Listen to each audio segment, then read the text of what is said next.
This is a 3-part series on driving, Dee, isn't it? We're going to cover how to hit it straighter, how to hit it further, and how to hit it more consistently. Because everyone wants their driver to work well, don't they? And you know what? The driver really is important, because if you can't keep this driver in play, even if you don't have the distance, but if you can't keep it in play, you're chipping back out, it's costing you a lot. So that old thing, drive for show and putt for dough, is not totally correct. Right. I don't think. What about you? You think, no.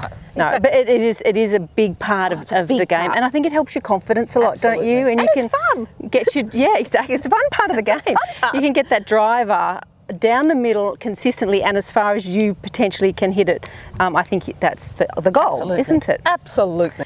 So what is our number one thing, do you think, Dee, in terms of hitting the ball straighter? The number one thing is alignment, because, you know, we've got a beautiful hole here at Kawinda Waters, and we've got to line up properly so that we can hit it straighter. We're not going to hit it straight if we're aiming out into the trees. That's right. So aiming is so important in golf, and not that easy, because we're on the side of the ball. It's one of those few sports where you're not actually sort of looking at the target, you're actually on the side of it. So alignment is really important, and especially with a really long club like the driver, it's going a long way. It can easily... The dispersion is much greater. That's right. And I think too, Annie, what's really important, if you think about it, like you said, we're at the side of the ball.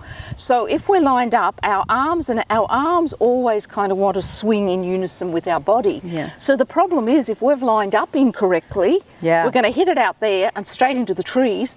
And then if we keep doing that, we know the target's back here, we start making octopus swings and we don't hit it straight. Straightness has gone. Yep, and compensations then kick in, as you say, and then your swing starts to change. So alignment is so hugely important. And where do you always like to line up from? Stand behind, you mean? Stand behind, yes. So let's take people through our kind of idea of what is a really good way to line yourself up correctly each time, get into a good routine. It's not that easy, it's not that hard, sorry, it's pretty easy actually, not that difficult. So a little routine that I think people can use. Annie, how far back from the ball do you stand when you're lining up? So I normally come around behind, and I tend to try and pick a spot on the grass in front of the ball, around about a club length in front of the ball, to give me a little bit of room for error. Because what I find most people do is they stand far too close to the ball when they're lining up. So I think you need to be at least, you know, 2 metres, a metre back, not too close to the ball, because you can't really get a good perception. It's like if I put my hand here, I don't see the full picture. Yes, yeah, exactly. So give yourself a good sort of 2-3 metres behind. And you get one spot?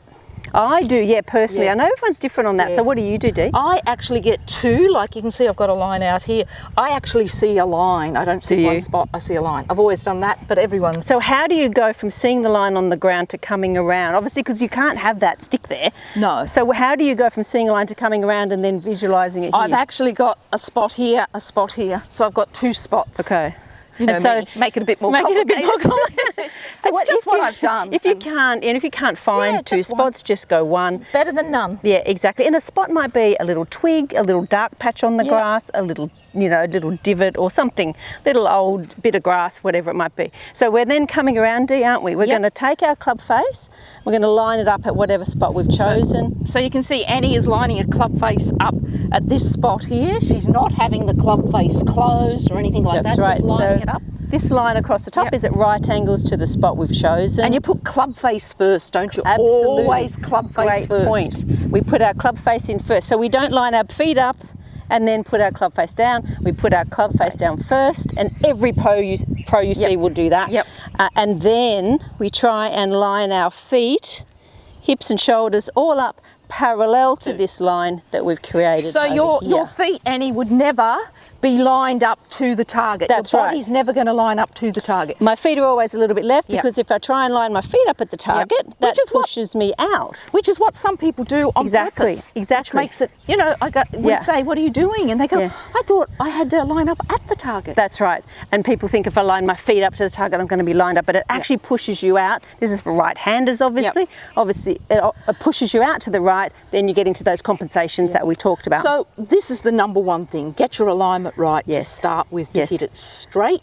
And I think we've got another couple of videos on that somewhere as well. So, we do. So this is basically your alignment. So that's number one thing that we think is so important for hitting the driver straight. What's number 2 thing, Dee? The number 2 is your setup. The setup is vital. I'm going to give you this. I'm going to take the camera and go around the front so we can see Denise's setup a little bit better. posture's so important for everything, particularly the driver, because more can go wrong with our driver than any other club. Exactly, it's going at the fastest speed, so the fastest speed causes a problem. That's right. So ball position, very important, isn't it, Dee? Yeah, so the first thing I'm going to, as you just said, we're going to get our club face square, and that's aiming at the target. I'm getting my posture, the correct tilt, but with the driver, the ball position is further forward than your irons, which is a little bit more in the middle. So I used to have it way on the left heel. As I've lost a little bit of flexibility, I've got it about a ball back. Okay. I would recommend people experiment with that. Okay. So the ball position is further forward than normal.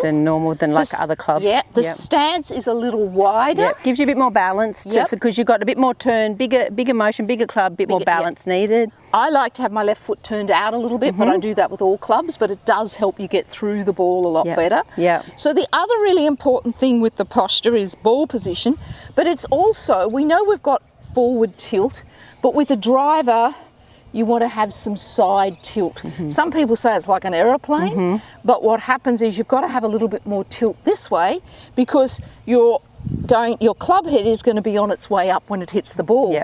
So if I'm standing too square on, not enough tilt, I'm going to hit down on it a little too much. Get a very low shot with your driver and you can never seem to get it up in the air, it could be that you're not creating that tilt that Dennise is talking about. And for a driver, that's important. And I think the other thing I see a lot with the driver is also that people, they're used to the ball being in the middle, so they tend to want to put their chest over the ball. We talked about that in a different video. I'll link to that. Yeah, so that's so true. This side tilt will help that happen. Yes. So you're going to feel like your sternum is a little bit behind. And one quick point about that idea of hitting the ball on the way up. You hear that a lot with driver. Just be a little bit careful that you're not physically trying, and because you'll top a lot, especially if you already tend to top the ball. Allow the club to do that for you. It's all in the setup. It's all in the swing. It's going to happen naturally. The club's travelling on its own journey. It's reached the bottom. It's the club head that's on its way up. That's right. Exactly. And I think another little thing, Annie, which will help our viewers is to hit it straighter. The height you tee the ball is very important. Is this our third thing, Dee? The height of the tee? Is this our third thing? No, this is, we've got an extra special one, but this is our third thing as well. Okay. The height of the... We've got two third things. That's how we work. We like to over-deliver. Over-deliver. The height of the ball. So a lot of people tee the ball too low, so you don't want it too low because that affects direction, because if you're hitting it too low, it's going to cause 90% of the time a fade or a shot to the right. Doesn't necessarily mean it's going low, but it certainly affects the direction, and that's something we have control of. How high do you like the ball teed? Well, generally speaking, we like to have about half the ball showing above the top of the wood, don't we? Yeah. So we've talked about this before. It's very it's common. So half the ball above. Half the ball above. That's just your general. Yeah. And sometimes you might go a fraction higher, but don't go lower. Please don't go lower. Yeah, don't go lower than that. Yep. Okay. Now our third thing. Our other third thing. Yes. I'll tee that ball back up. It's the tempo of the swing. Yeah, so important. For everything, not just driver, but particularly driver. And because we say the tempo is so important, because this is creating a wider arc, so it's a wide arc, it in itself creates more speed. The last thing you want to do is that is a temptation with the driver. The club's longer. We want to hit it a long way. We start thrashing away at the driver. So it's really important to keep the tempo good. Keep the tempo. You're still giving it a little bit, aren't you? But it's like you're kind of allowing the club to swing, aren't you? Allowing it to swing through. So I think the tempo is important rather than trying to... Do you have any tips, Dee? I'm putting you on the spot here, but do you have any tips to help with tempo? Like maybe like 1, 2 or something, like things like that? You know, like I think it depends on your individual tempo. Mine's a little slower, but I like it was in a game of golf, in a game of tennis years ago, but it was like you go 1, 2's here, 3 is impact, and by the time you get to 4, you're finished. So it's really hard to do, but it's like 1, 2, 3, 4, rather than 1, 2, 3. So just counting. Do you have any other? Sometimes I just turn the club, or I get a headless club and have a few swings with that. So even if you turn the club around, it's really hard to swing a headless club. We'll find really a couple fast. of tempo drills and pop them in a link as well to help you. The third thing gets many more things. That's right. Endless things. But that was great. Yeah. That will help people hit it straighter. Yeah. They've got control of some of those things. Yes, so that was check your alignment, go through your little routine to get yourself set up straight, go through your good posture, get that correct, so important for so many shots, and then tempo. Focus on slowing it down, letting the club head swing, letting the club head do the work. Don't try and hit it too hard. It's the worst thing you can do with your driver. And teeing at the right height will really right. help direction as well. Perfect. Thanks, Dee. Thanks, Annie. Hope that Good luck helps. with hitting your driver a bit straighter. And look out for the second one in our little series of driver tips. Oh, let me just go ahead and hit this one there. Have a shot, Dee. Really? Oh, you don't think? I thought she was serious. Yeah, okay, I haven't had a shot in. No warm-up, we know what happens there. Alignment, seeing what I'm wanting. Shall I come around and you can... No, stay there. Oh, yeah. She doesn't want to show you where it goes. Alignment, posture, tilt, teed up nicely, tempo. Here we go, tempo. Oh, that's nice, Dee. Wow. Yeah, it's a nice shot. I think I've got a cramp on my leg. Straight down the middle. It's really nice. Actually, I was really surprised. Good shot. Thanks.